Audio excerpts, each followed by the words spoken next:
where.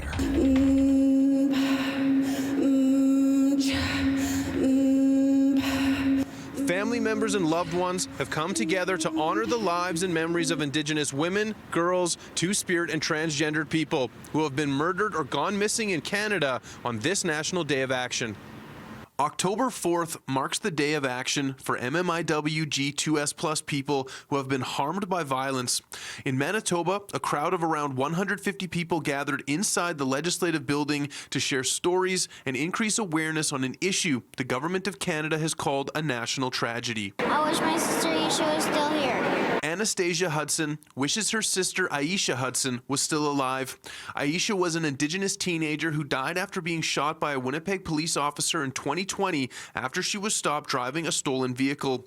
Hudson's family has since filed a claim for wrongful death.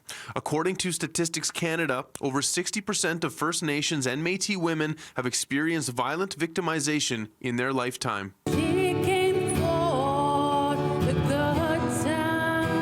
Kristen McKay sang a song she wrote in memory of a missing loved one called No More Good Times. McKay dedicated the song to all the people in attendance.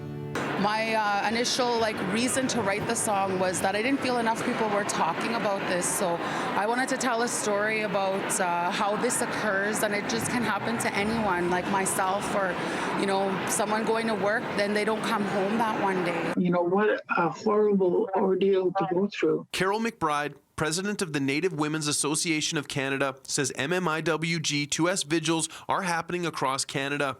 In Ottawa, Sisters in Spirit, led by the NWAC, are marching to Parliament Hill, where words of remembrance will be offered in the evening.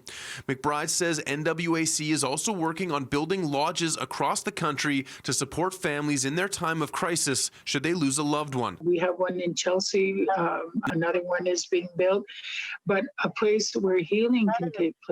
And some of these families definitely need healing. If you are affected by the issue of missing and murdered Indigenous women, girls, and 2S LGBTQ+ people, you can contact the number on your screen free of charge, 24 hours a day, 7 days a week. In Winnipeg, Mark Neufeld, City News.